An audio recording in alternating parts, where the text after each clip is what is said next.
Hey, welcome to another episode of Yoga Biz Champ. I'm Michael J. And I have been away for a little bit because I came back to Canada and not conducive conditions for recording a podcast when there are roadworks and two construction sites literally all around me. Anyway, we're back at it. We're making it work. And today I'm really excited to have Sarah from Y7 join the podcast because I love this story because they started from such a humble place.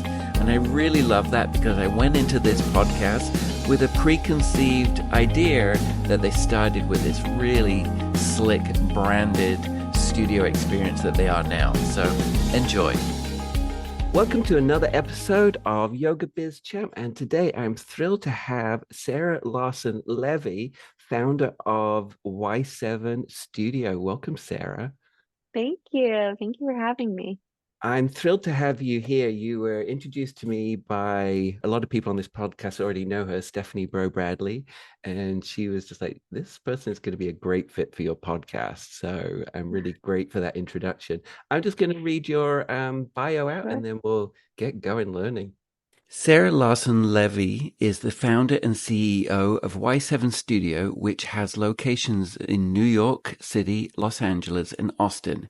She is an innovator, entrepreneur, 200-hour registered yoga instructor, author, mother, and certified integrative health coach. After working in fashion for 5 years, Larson Levey launched Y7 Studio at 26 as an answer to her personal desire for something other than the mainstream yoga experience offered. Since launching in 2013, the Y7 brand has expanded to a national business with studios across New York, Los Angeles, and Austin, disrupting the fitness space and flexing real influence. Uniquely positioned, Y7 combines 60 minutes of intentionally sequenced yoga postures with infrared heat and strength, accompanied by breath and cadence that is driven by the beat of the music. Larson Levey's goal: to break down the perceived barriers of yoga, making it accessible and inclusive for anyone wanting to explore their practice with dark rooms and zero mirrors to eliminate the distraction of physical comparison. So thrilled to have you here. I mean, you've got also a whole bunch of accolades here that I could list them. Entrepreneurs 100 Most Powerful Women in 2019, Women Magazine Annual Inc. 500 list, All-Star Entrepreneur of the Year magazine, featured in Forbes, Vogue, Bazaar, Shape, InStar, Refinery 29, Women's Health. Like, you know how to get out there. I try. Welcome. I really would love to start at the beginning for you and just kind of, Sure. I'd really love to know, kind of a short synopsis of where you started and how your journey came to be to open up this really incredibly branded experience. I can't wait to talk more Yeah. about that. Yeah, I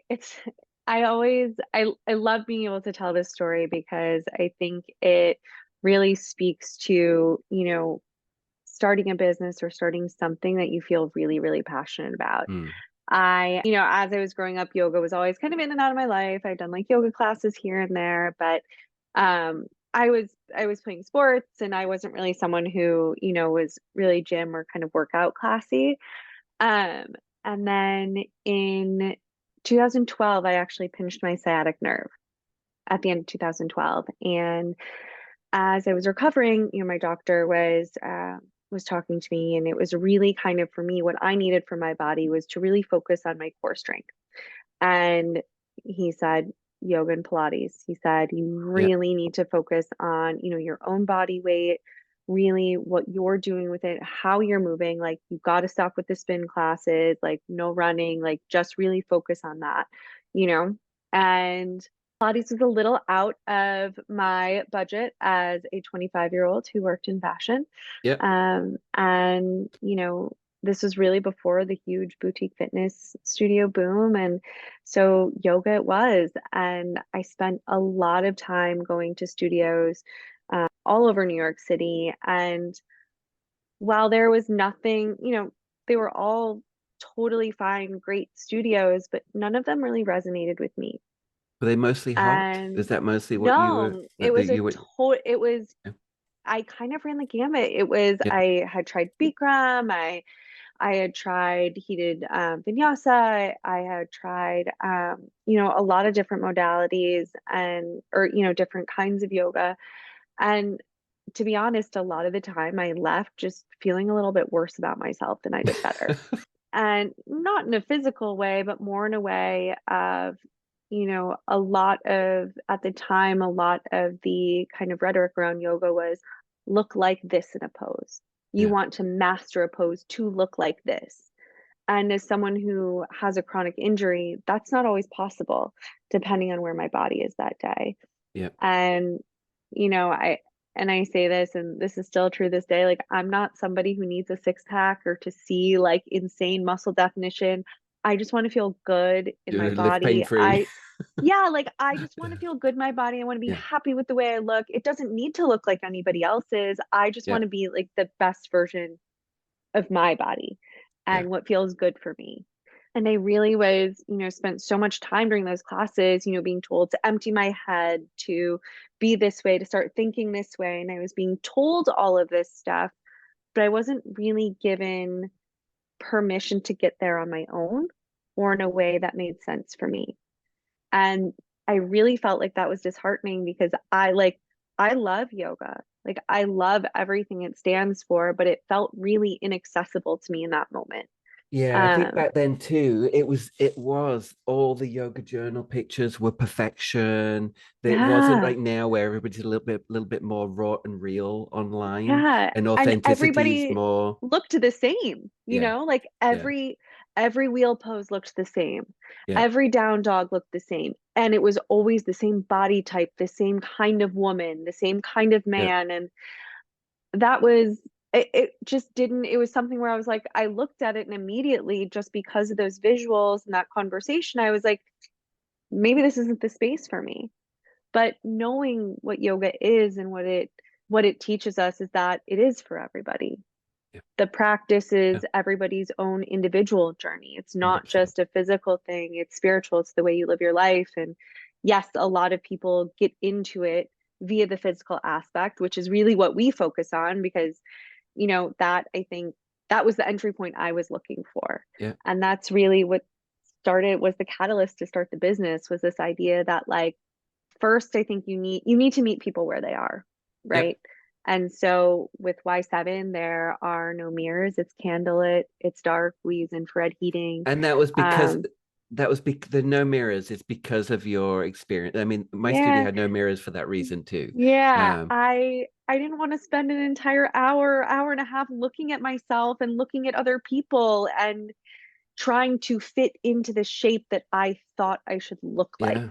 I It's remember one of my clients looking in one studio with mirrors, distracted by her own boobs yeah, throughout the whole class and in was the probably mirrors. like, or you know, adjusting like, and it really does take away from Yeah, the everything you internal. could gain Yeah. in that space, right? It's can I sit through this pose, can I sink a little bit deeper, and however, you know, much more you sink if you're in a chair pose or whatever it is, that's up to your body. It shouldn't be Yeah. what somebody else's body is capable of. Nobody knows, you know, each other's stories when it comes to what's going on inside them. And I think that it is so important for us to pull our focus back inward, especially in today's world where there's so much noise. We're always consuming images, media, everything that we really don't get a lot of those moments. You know, especially now, even like, you know, post pandemic, even more so, we all spend, I've never looked at myself so much. I'm on Zoom calls all day and like, I'm so grateful for the like, you know, the digital connection, but it's like, I've never stared at myself this much in my whole life as I have the last like 4 years. And I think when we're trying to, you know, when we make it to the mat, that should be the last thing on our mind, Mm, right? It should be all about what we're trying to feel, how we feel, letting those feelings, like sitting with those feelings. Like, yeah, I am uncomfortable in this pose. Like, can I hold it? It's just as much of a mental game as it is physical. And I yeah. wanted to, I wanted people to feel free to explore their practice on their mat without this fear or trepidation of kind of Mm, judgment, whether it's coming, you know, I'm afraid someone else is going to judge me or I'm judging myself for how I look. So all of those choices were, you know, they kind of got a bad rap for being like trendy and trying to make yoga like something it's not, but really it was what allowed me to feel really free Yeah. in my practice Yeah. and really, try that handstand hop, maybe try to lift my other toe and trying to get into crow pose. Like those little moments Yeah. are Yeah. so powerful. And Yeah. sometimes you're like, well, I don't want to make a sound and fall, like my favorite thing ever that makes me just like brim over with joy is like being in a Y7 class and a teacher will cue like some handstands, hops or something. She's like, just try it. And you just hear thuds because everybody's hitting the ground because they tried it. Yeah.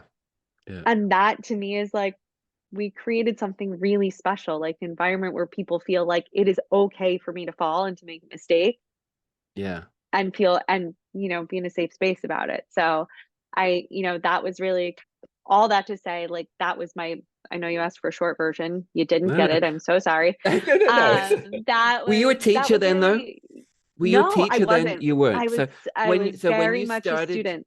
so the spark for the studio, I'm kind of really curious, like what got you there? And I'm You also, if I know, can just dig a little bit deeper ahead of time, is did your brand evolve, or did because it's very branded, like the classes and the music experience kind of thing. Did that evolve, or did that happen right away? Kind of anyway, so but the spark first. yeah, that was really the spark. And my husband is actually my co-founder, and he is of the two of us like a serial entrepreneur, has like Okay, 100 different ideas every day. It's like, right. hey, should I start this business? I'm like, please, sir, sit down.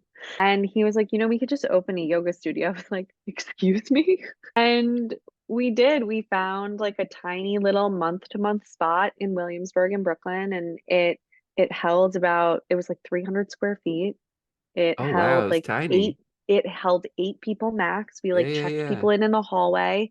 Oh, I love hearing that. Just And because when I look at your brand now, right, it's just like I love, yeah, I kind of assumed that you probably started out boom, and I love hearing mm-mm, that you didn't, that it was a no, really this actually really wasn't even supposed to be a business. It started as a pop-up, and we put Craigslist ads up for instructors I and did kind of that like too. told them how we wanted them to teach and made them teach us a class. And you know, I I was very, very surprised that other people wanted the same experience and had the same reservations about yoga and the same experiences with yoga as I did.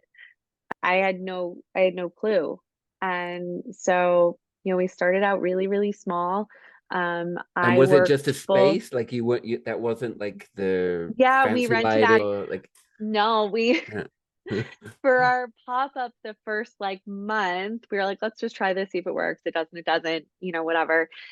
And it was actually this empty, it was on the fourth floor. It was above this restaurant called the Roebling Tea Room in Williamsburg, which is now closed. But it was like part recording studio, part like practice space, and they had this big empty room. And it was like soundproofed and so great acoustics and only had like one window. So we were able to cover that with like, we literally covered it with a cardboard box and brought in space heaters to start. And that was it. You should have that on And your people website. like loved it. Yeah. And so again, we found this like great little space and it was just like one of those, it's amazing. This space is actually so cool. And I think this is, such a New York, it was like such a New York moment because I don't think there's a Mm. lot of places where you can find these like month to month. It was meant to be Yeah. like artist Yeah. lofts. Like the woman Yeah. next to us used it as her Creative she space. made pottery, so she used it Yeah. as her like wheel studio. She had like all of her supplies there. Someone else was doing voice lessons down the hall. Someone else was like doing eyelashes. It was just a really cool space for people to really like try out their Yeah. businesses. And it was so fun. And I mean, we opened that in September of 2013 and I worked in my career as an account executive with fashion brands until March of 2015. I kept my job. I didn't know that this was gonna be a thing. The intention was never to be like, oh my gosh, I'm going to start a business. I'm going to make a ton of money. And it was always like, I love this thing. This is the thing I The want. passion. This Yeah. is the thing that I want to share with people. And it it grew into something beyond my wildest imagination. So that was kind of the beginning. And as far as the brand and like the music, not much has changed. So I got to Um, think though that your background in the yes, fashion industry, I got to think like if your husband's superpower, I always ask my studio owners I work with, what are their superpowers? What do they bring to the table? Because it's like triple down on that and yeah, hire out for the shit you hate, right? Right. absolutely. So he's bringing in. I assume he's bringing in this entrepreneurship to the and growth Yeah, he's mentality. But I like, feel like let's I'm see what we guessing that can you're bringing the open. brand to the experience. The brand was a little bit of, it's actually a lot of both of us. It's kind of he goes a little bit extreme where I'm able to kind of pull Right. him back. What I really bring to the table in terms of strength is kind of this consumer. It's a reason why I've actually never taught uh on the Yeah. schedule at the Yeah. studio. I've Yeah. never taught a single class. I've taught events and such, but I will not teach on the schedule solely because I am the client. I started the studio for people like me, people who were craving an experience that I was also craving. And I didn't want to lose sight of that because The that's who's client coming in the experience. doors, right? Yep. Yep. And 100%. I think that when it's, and having my teacher training, I know how deep you can get into sequencing and into the nitty gritty and what is this really opening? What is this strengthening? And there's so much to explore. There's so much to explore in the physical aspect. Like there's even more to explore in the spiritual aspect and, the whole breadth of yoga. Yeah. So I wanted to make sure that we weren't losing sight of our why and the reason for the studio even being in the first place. And again, like that's really it's hard to always keep your eye on that. And Yeah. I I wanted to make sure that I wasn't getting lost in nuances of that aspect. Like we have such an incredible teaching team. Like we have always had such incredible teachers that who really felt passionate about teaching. Yeah. And I had to really sit with myself and be like, am I really passionate about teaching? And I'm not. Yeah. I want to I want to take the class. Yeah. Yeah. So I always felt pretty strongly that it was important for me to stay on that side of the business. Yeah. Um, because it's kind of 50-50, right? Without the customers, there is no business either. So Yeah. you really have it's a delicate balance. And I yeah, I made that choice kind of early on. And I did get my 200 hour because I wanted to be knowledgeable, Yeah. especially when having Totally. Yep. conversations with my teachers about Yep. why we sequence the way we do, why we practice the way we do. I want to be able to have intelligent conversations about that. And it was really important to me to have that background when, we decided to expand and, this was Yeah. going to be a real thing. So tell me about that moment between pop up and first. It was it was pretty seamless to go from like pop up. We had people asking us, they wanted to like, oh, like when are, where's the permanent space going to be and things like that. And, we found this space that we found was so great. It was like $1,000 a month. Like we were able to do it Oh, it's with the our best way to start salaries. a And like, business. yeah, it was like a You thousand could dollars build a a profitable month. business with a thousand Right. Like dollar rent. it was great. And we had 8 spots. We were able to fill them. We were able to pay our teachers. We didn't make anything extra, but it was like we could keep doing it and it was fun for us. And so after that, we moved into a bigger space in Brooklyn. We felt comfortable, signing a lease. We had the cash from the, smaller space. And then we took out loans and So did you do the opened fancy within. build out at that stage? Like, did you go, because it looks like, you've got the sound and the lighting. And so did you Yeah, do that at that we stage or did that evolve? that evolved. We had Yeah. infrared pretty early on. We had Yeah. infrared from not our very, very first location, but from our like we had a very tiny location, Williamsburg, that we were in for like that 8-person studio. We had it for about 6 months. Then we moved to like a 20-person studio. From that studio, we started with the infrared. And we were able to do it. Infrared was still very new. We actually had partners who were starting an infrared business and Okay. wanted to, yeah, like a heating panel Yeah. Yeah. business and wanted to use the studio as their showroom to like showcase how the panels worked. And we were Okay. like, great. They were like, we'll install them. We were like, sick, awesome. We love that. Because for them to just get a space and pay rent on a space just to kind of have Hmm. people come in and sit there, that was a lot of capital for them. So, we were able to find really creative ways to make it work. And we started off that way. And, because my husband also, he didn't leave his career until his previous career until August of 2015, we were able to really put everything back into the business that we were making. So, everything we really put back into the business, into new leases, to paying off the little, like we were able to get small Yeah. SBA loans to, Yeah. put down the deposit for spaces. And then, so we had opened Williamsburg, we had opened within another studio in New York called, it was a cycling studio called the Monster Cycle. They had a yoga room that they weren't really using. We took that and kind of like sublet that from them to get ourselves into Manhattan. We did that, and then we opened Flatiron. And about a month into Flatiron being open, I was working the front desk. I usually worked the early morning shifts because my office was like 10 blocks away, and it was like a quick walk over to be there. And I remember being at the front desk, and we had a client come in, and she goes, "Wow, they really work you a lot here, huh?" And I was like, "What?"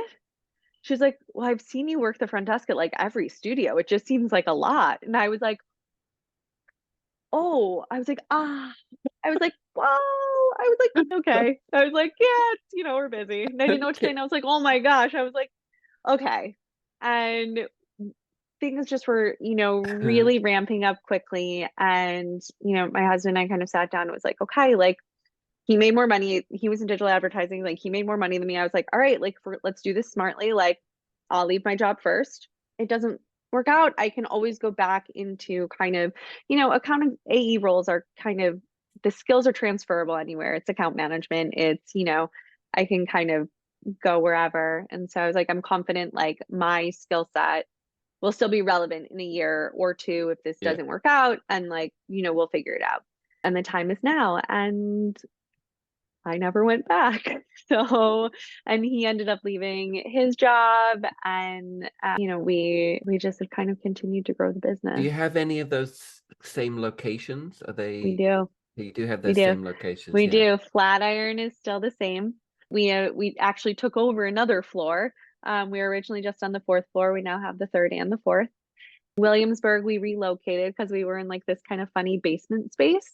That was actually just us when we moved in there, and then they ended up making it into co-working spaces also. So it was kind of interesting.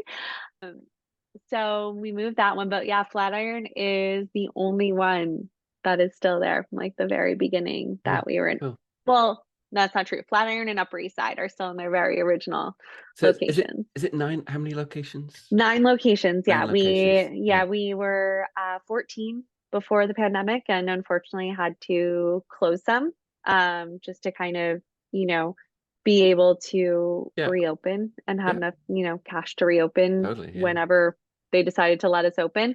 So, we did make some strategic closures during the pandemic. We reopened with 5 locations and are now back up at 9. So you tell me about, I'm curious now about because now you've got all these locations and so growth happens, right? So I always say, to my studios, I'm like, get your first one rocking first, like work out all your shit in your Yeah, first all the kinks. location, Yeah. all the kinks, and then systemize that you can grow. So I'm kind of curious about how your couple of things, lots of things actually, but the how did the team develop? So Because Yeah. a lot of hiring and consistency, and now you're with growth across the country, you still have to keep an eye on those things. So I'm kind of curious about how your team and Yeah. how you how you've kept everything kind of in control over the growth. I'm Yeah. kind of It's, yeah, well, we're still working on it, to be honest with yeah, you. yeah, It's, and things change. The team I had in place, I had a full C-suite when, in the beginning of 2020. We do not now. I am kind of the only one at that level. yeah, Um, at the moment, just because we know how to operate. We yeah, know there are things that we know very, very, very well. And there's stuff that we've had to kind of put on the back burner and outsource a little bit. yep, So whereas we did a lot of our partnerships and social media and marketing in-house, we now outsource that via an agency that we yep. use. Is You that the know, sales arm helps, right? yep, You work with the we sales arm? love Yeah, I yeah, love Sales Arm. We outsource a lot of that stuff now, so we're able to really focus on what we need to get really, really tight on in order to grow the business, I think, even further. yeah, Even up until last year, like we didn't know if it was going to be possible for us to grow. We're still seeing fallout from COVID. A lot of closures happening, across our industry, across food and bev. yeah, So it's, we're still seeing a lot of that. And so we've been very cautious as we've kind of decided to go back into growth mode to see what that looks like. So we have really, chosen to grow our team in a way that is focused solely on operations and studio experience. So teaching our teachers development there, pouring into systems and efficiencies when it comes to the operations side. We get a lot of traffic in through our doors. yeah. So how are we putting into place, systems and policies that are really working not only at this level, but as we grow even further, right? And I Yeah, think that's the hardest thing. I think sometimes something works for 1 to 3 yeah, studios, yeah, but yeah, doesn't necessarily work yeah, once you get, 6, 7, 8. And yeah. that's where it gets a little tough. So Hey everyone, it's Michael J, interrupting your regular programming with a quick minute to talk about something that might be just the game changer you need. I know many of you are looking ways to bring in new leads or boost your team's participation and increase a class attendance. So that's why I've designed the Grow a Studio program, specifically to help you create structured, freed. Ugh, doesn't it sound shitty when I'm just reading a fucking script? All right, let's talk about the real reason. Honestly, ChatGPT be gone. Listen, the Grow Studio program is designed to get your studio back into shape. Where things have gone astray, teams have gone astray, classes have gone astray. You're trying to hold it together. You don't have a price structure. If you're in any of these camps, if you're not sleeping well, please just book a call with me. Honestly, I'll spend 30 minutes or so with you, no charge, just to see if I can be of any help to you. I know that investing in a coach can be a big deal. I've done it myself, but and I'm doing it right now, big time. But I also know the fast track and the clarity that that can bring. So I hope to be that for the people. I hope to be the sidekick for people that I work with, to help them. Honestly, it's like being a detective, right? It's like really being a detective, looking at your numbers, looking at what's happening and figuring it out together, and then coming up with a strategy that makes you feel in control again. So honestly, if you feel like any of that is you, please take a moment to go to my website with yogabizchamp.link/podlink and book a chat with me. If you want a quicker, easier way, there's a new feature in my podcast. If you look at your podcast app and look at the episode, you will see send me a text message. So in there, you can send me a direct text message. Please note, I can't send you a message back from that. But if you just click there, send your email address via that text message, I promise you I will send you the booking link. That will be the fastest way. Or head over to yogabizchamp.link/podlink. we're definitely still working out, I Can I think, pick that back though to like yeah. can I peel it real back to, like if, like the community studios owners here, what about the expectations when you onboard, how has that evolved as well? You're hiring a teacher and hiring them into your expectations and Yeah, your ways we and how's that sure. evolved? Yeah. Yeah, I before it's really evolved into a really efficient process. We have a very, very tight audition process when it comes to Okay. onboarding instructors, Yeah. and also lead with the expectation that we expect everybody to teach an incredible We Flow Hard class. That is the class that is 90% on our schedule. It is the three flows, it's alignment, breath to movement, flow on your own. That is our expectation. And, a teacher could have 10, 15 years of teaching experience Yeah. and not connect with the what we are doing at Y7, and that's like okay. And we Okay. always, because not everybody wants to teach the same style of yoga.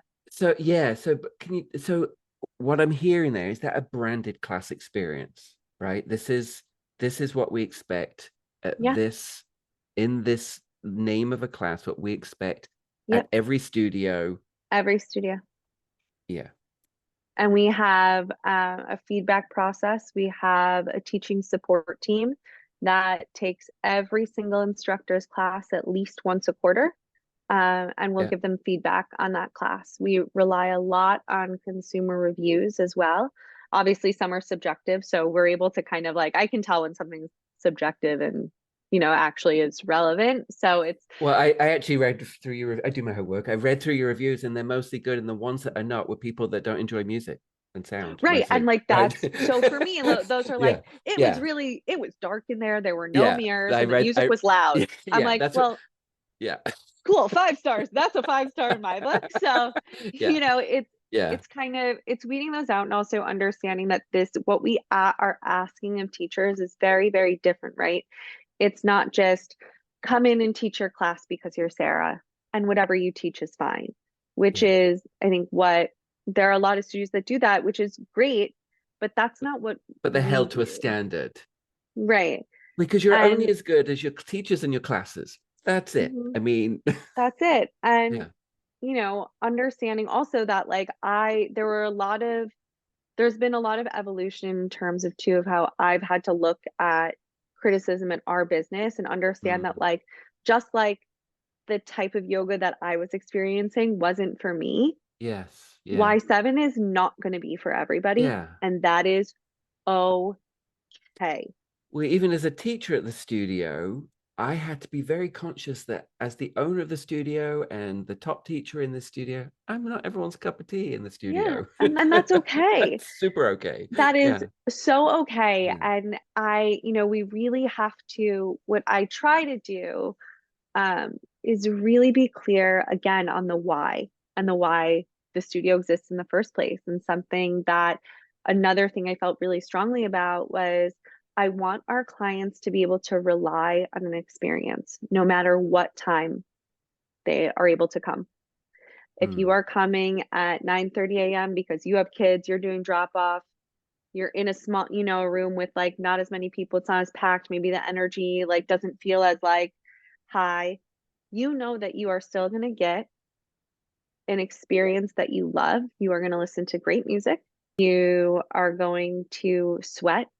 You're going to get your heart rate up. You're going to have fun. You're going to get time on your mat to explore your practice and your body. And that was really important to me when starting the studio was this aspect of consistency, because I really felt that when I was going to studios, like I'd find a class that was like, oh, this could be for me. And then it would be something completely different the next week on a Tuesday at 6 it's p.m.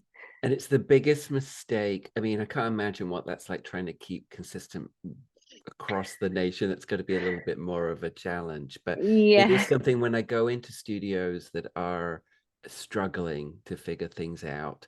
A lot of the time, it is the consistency of the class experience and what people are Yeah. used to, and that needs fixing so quickly because that retention is based on the client experience. So Yeah. And it's, I think realizing not, so I think everybody is time poor. right? Yeah. Everybody needs more time in their day. And, being able to rely on this like 1 hour, be like, I know I'm going to this, I'm going to get this thing. And I know, like, you know, I thought I was going to vinyasa, but it's actually a yin class because the teacher subbed it Totally. out, and So this one can't, and this the one doesn't most teach yeah, vinyasa. yeah, She only teaches yin. You're like, well, I guess I'm yeah, here, so I'm going to do it, but now I have to go for a yeah. run.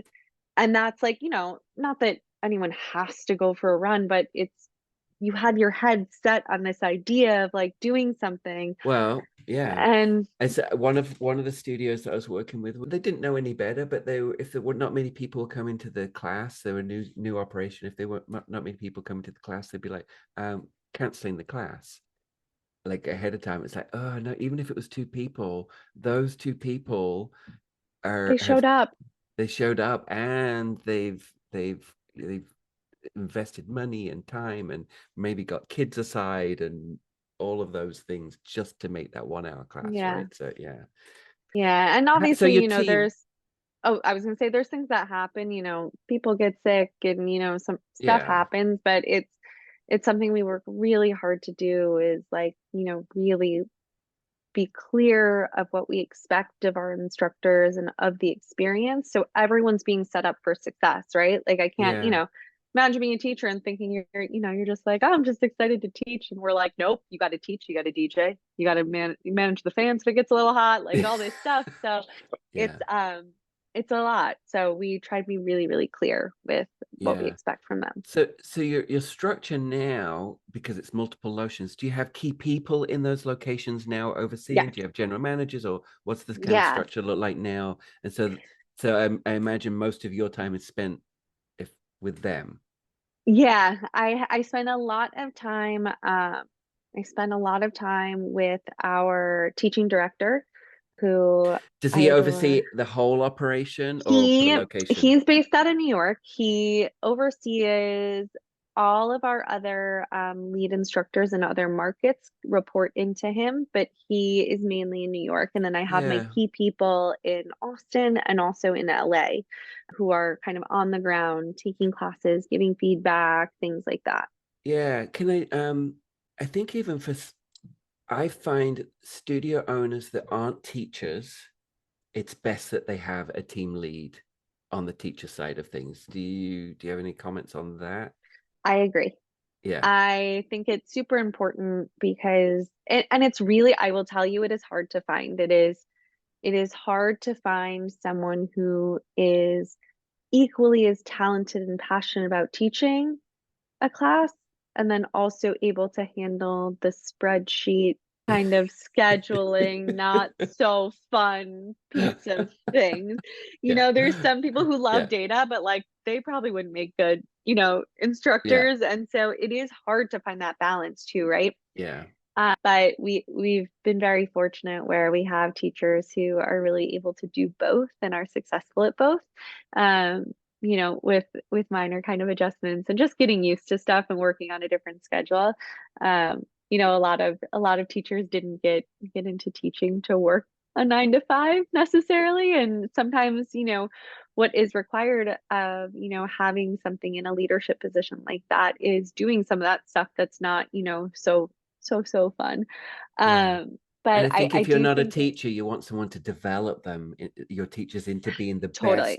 the best type of teachers that they could Yeah. be, right? And also be able to really relate. Like, yes, I've been in that room so many times. And as someone who has taught, I do understand kind of the nuances and difficulties, but I don't do it on a regular basis. I don't do it 3, 4, 5 times a week. I'm not in there constantly. So having the person there who is understands both, right? It's kind of Yeah. it's a both Yeah. and It's a situation. I special person. Yeah. understand I Yeah. understand what it's like to teach the class and be in that room and to give so much to your students. And I understand what we're trying to do as a business and what the goals of that business are.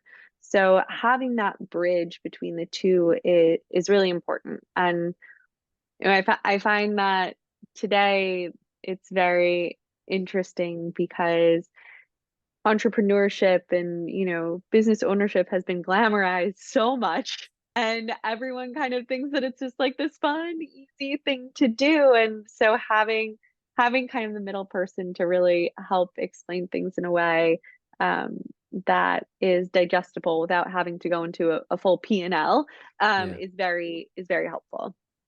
Yeah. I can you talk a little bit about the music? I'm kind of a little bit curious on the music side of things because that's really Yeah, important to you. But what I also I read is this true that you have an exclusive music licensing deal? we do. Yeah, Yeah. we that is strictly for our online platform, Okay.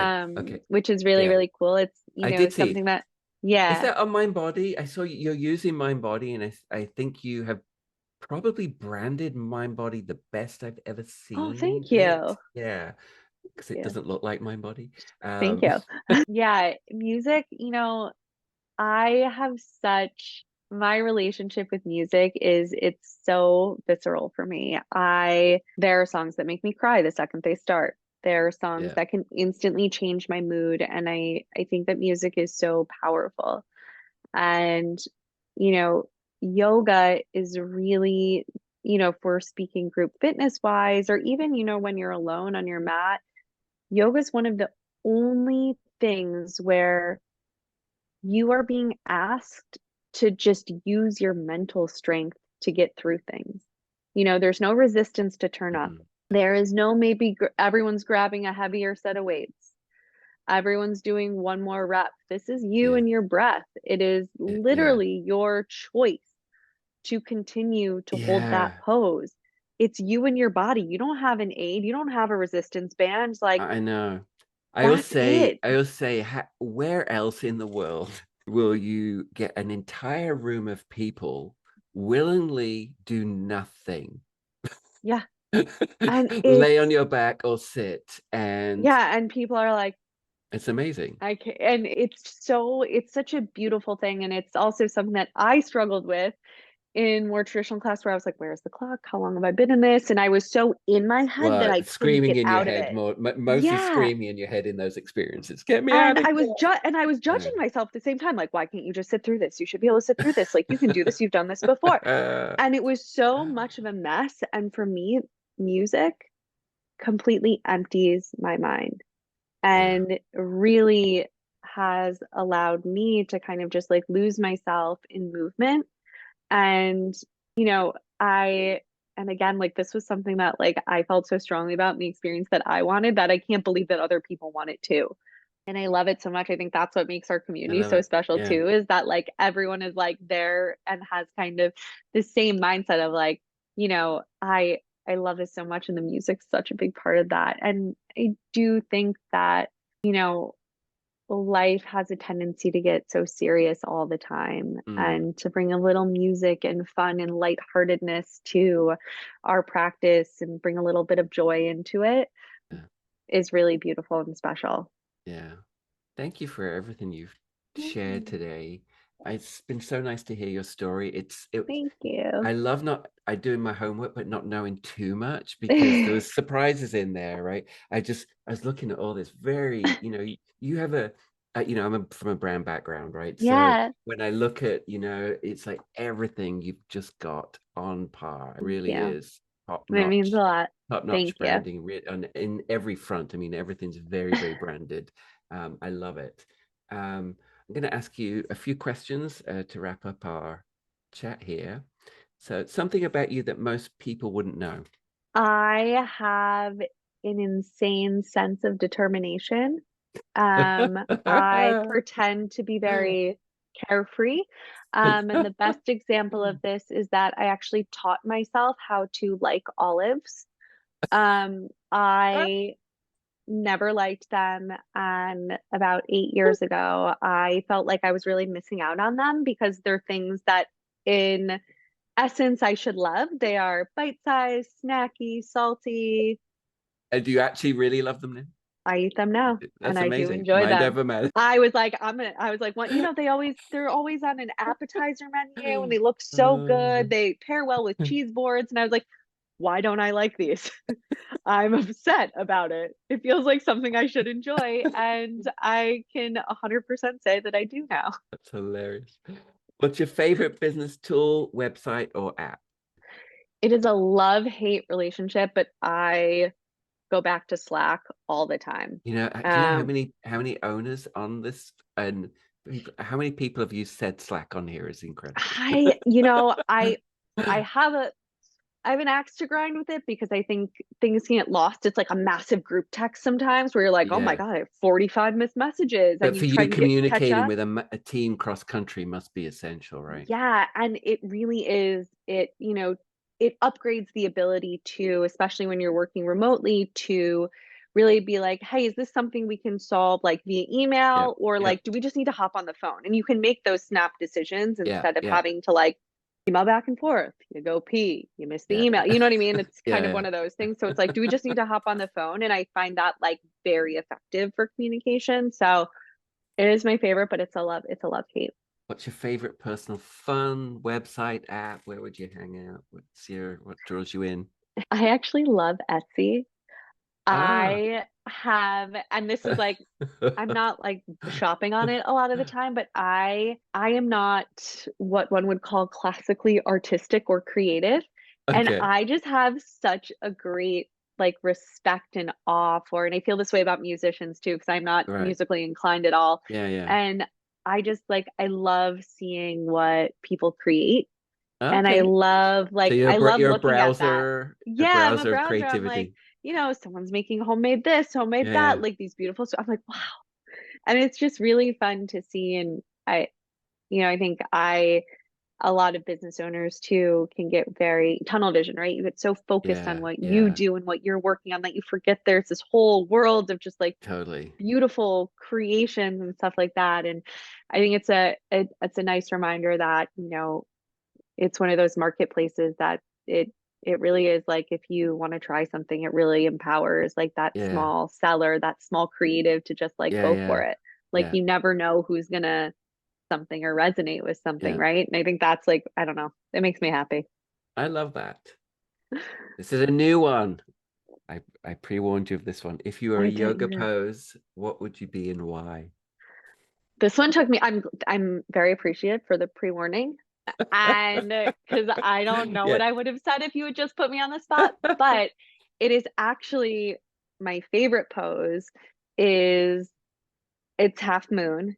And Uh, I think I love it because there's this aspect of finding balance in opposition, right? It's this, I am in the business of yoga, and the yoga is all about this introspection and slowing down and sitting with uncomfortableness and growth, and this business owner aspect of it is so much of like the outward world yeah. and noise and having, and how are you balancing the two and making it and stretching yourself. And I just think it's like a really beautiful, I don't know that's me right now, but it's what I strive to be, this like Yeah. beautiful balance in a world that's so opposing. And it's, And can take a while to learn. yeah. Right. I remember that one, those aha moments. And that was one Uh-huh. for me where that was one of the ones for me. That pose was where I used a wall for the longest time. Yeah. Just And to learn it's, to get that hip in over the foot, yeah, and it's and just like once so you much get in that it. like little, you hit that little micro like Yeah. point, and you're like, oh, you're like, Yeah. I got it. You're But I like, love this is that. it. Yeah. Yeah. So I think it's such a beautiful pose. It's so challenging. And um I something about it like just resonates with Uh, me a lot. And the expansiveness of it. And yeah. I want to thank you I mean, you have just had a big lit smile the whole time you've been talking on here. I adore you already. I've just met you. I just think you're awesome, and I love Thank hearing your you. story. I think it's really inspiring to people. Quite often I go into studios that are struggling, but Hard. yeah, but you gotta do the foundations to figure it out right before. Totally. And congratulations on your Thank growth. you. Thank you Next so time much. I'm in California, I will be visiting your Silver Lake studio for sure. We cannot wait to have you in. Yeah. So thank you. So how do people find you, Sarah? Oh, we are at Y7 Studio on social media, so you can find us there. You can find us online if you want to book a class at Y7 And your Studio. intro Oh, our intro offer. It's is a great question with changes. 3 classes for 2 weeks. Okay, I was like, it Yeah. changes. We switch them up a little bit to see Yeah. what, depending on the season. Sometimes we do 2 week unlimited. So, And, keep an and eye that's a out. smart thing, everybody. Listen to that because it doesn't affect anybody but new people. It Yep, doesn't affect the rest of your that's true. business. So you can test Yeah, things out. Yeah. you can Thank you, test things Sarah. out. Thank you. Thank you. Bye-bye. And that's a wrap on today's episode of the Yoga Biz Champ podcast. Thank you again for tuning in and sharing this time with me. And remember, your journey to opening or growing your yoga studio is unique, and I'm here to walk the path with you. If today's episode sparked a new idea, a question, or even if you're ready to take your yoga studio dreams to the next level, let's connect. Visit yogabizchamp.link/podlink to book your free strategy call with me. It's time to turn those yoga dreams into a thriving reality. And don't forget to subscribe to our podcast on your favorite platform so you're never going to miss an episode. And also follow me on social media at Yoga Biz Champ to stay updated on all things Yoga Biz. And also, a shout out now that all of these episodes are going out on video on YouTube. So go check out Yoga Biz Champ also on our now expanding YouTube channel. And again, if you want to book a appointment with me, a free chat with me, head over to your podcast episode and you will see a link at the top of every episode that says send me a text message. Send me your email address and I will send you my booking link. Until next time, namaste.